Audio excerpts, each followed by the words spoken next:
In this video, I'm going to show you how the Sony WH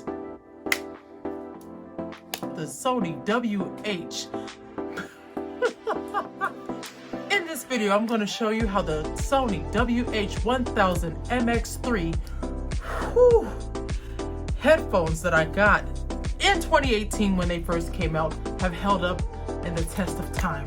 If you're in the market for a new set of headphones, I got you covered. Hey, I'm Danielle Johnson, aka the Danielle J. I am a content creator and a social media evangelist. And if you're looking for a pair of over-the-head headphones that'll hold you down, literally hold you, you'll love this video. Keep watching. So it's very likely that you've heard of a little company called Sony. They've been in the headphone game for quite some time. And if you're in the market for a new pair of headphones, I am 110% sure that Sony has come up as a viable pair of headphones for your headphone needs.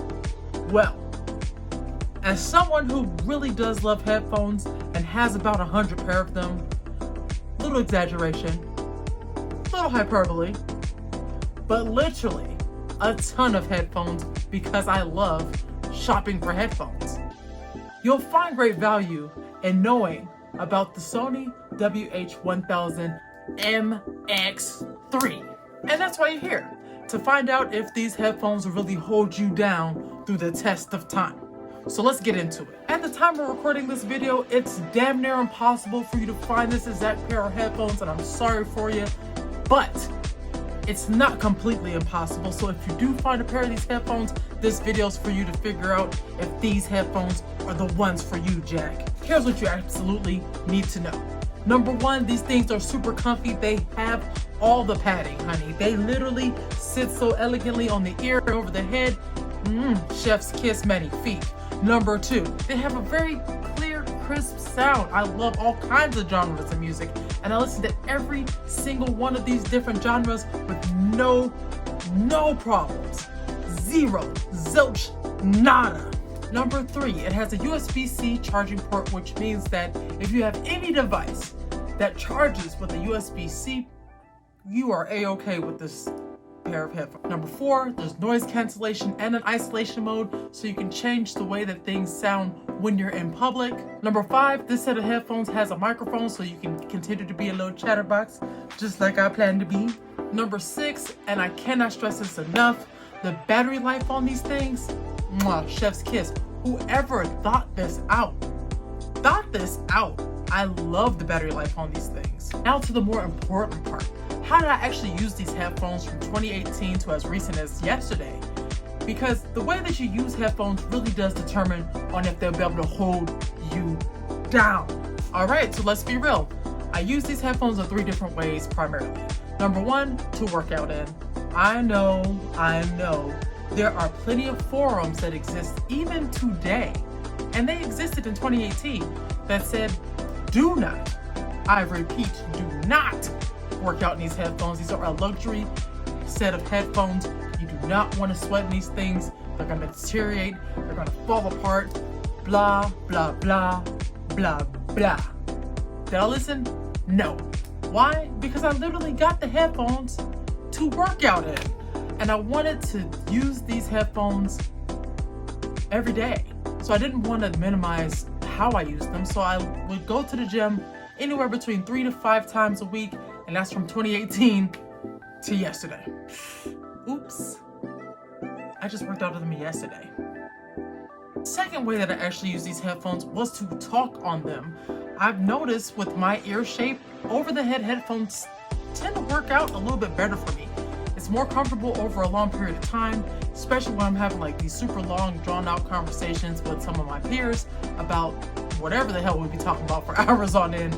And I just really liked how these felt over my head, on my ears, so I would always be talking on the phone on these things.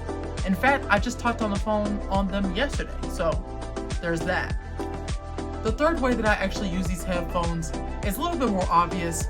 For a set of headphones that cost $349.99 at the time of coming out, I would be crazy if I did not use these headphones to listen and edit audio and video. I just think that's kind of what these headphones were geared more toward.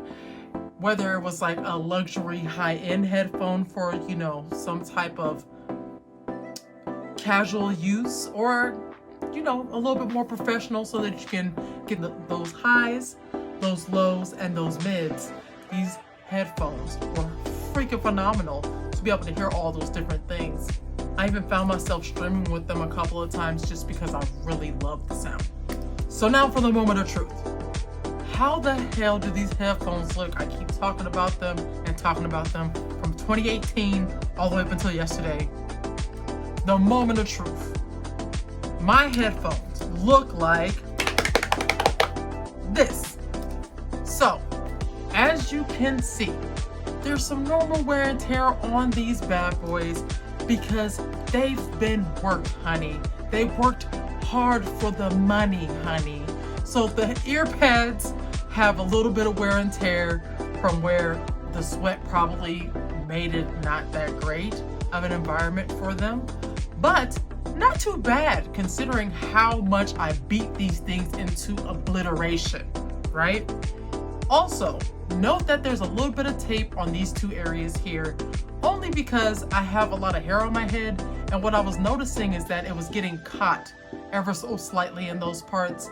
I'm very peculiar about things of that nature, so that's why I went ahead and put some clear tape there. Literally, this is the clear tape that I put on it in 2018. It has not budged. It doesn't look like it's old or run down or anything like that, so it's doing pretty damn good, I'll say. Now for the spec side, I don't have exact numbers on how things sound and all these different metrics. However, I will say, just from a consumer standpoint, the sound hasn't changed very much since I first got the headphones. I haven't been able to tell a difference. I'm sure there is one just because with wear and tear of electronic devices, it deteriorates with time, so that's an obvious, right?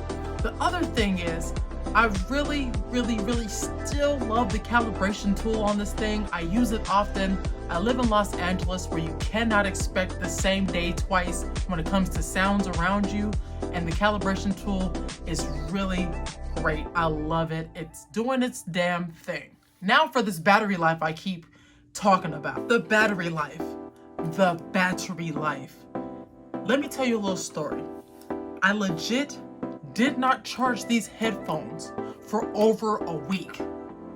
Did not charge them. Was using them to go to work, to work out in, and to walk home. And we're talking about a full day of usage, right? Didn't charge them for an entire week. Threw them up on my wall. Saw the light flickering in the distance and said, wait a minute, I didn't turn those off? Turned them off. Turned them back on 3 days later and was still able to use them for 2 more days without having to charge them. It's ridiculous. It's absolutely ridiculous. In fact, recently I hadn't used them for about 2 weeks. Just didn't use them. Didn't charge them. It still had battery by the time I got to them yesterday. Amazing. I don't know who designed the battery life on these things, but they need to talk to a couple other device creators. We'll just leave it at that. Listen, overall for the steep investment of $349.99 at the time of purchase, the Sony WH-1000xm3 headphones have been nothing but pleasure in having. I know there's a lot of different perspectives on these headphones online, and I know it's hard as hell to find these specific ones, but if the future models of this set of headphones is anything like this, I would say go ahead and make the investment. Sony, don't miss. I absolutely love my headphones. They are my favorite out of all gajillion headphones that I have. I hope none of my other headphones die on me because I said that. But make sure that you give them a fair usage, even if you have the opportunity to get a pair to just try out so you can do your own reaction video. Do it, because I absolutely love these headphones. Buy the damn things, right? Now let me turn it over to you, the fam. Will you be trying out any of Sony's renditions of this set of headphones? Do you have a pair of this headphone? If you like this video, make sure that you hit the subscribe button. It's right underneath this video. And if you found this information useful or you found my lovely voice entertaining, go ahead and hit that like button for me if you would one time. If you want insider tech tips or geeky insights to the Internet of Things, make sure you sign up for my newsletter on my website. It's www.thedaniellej.com, and I'll see you over there.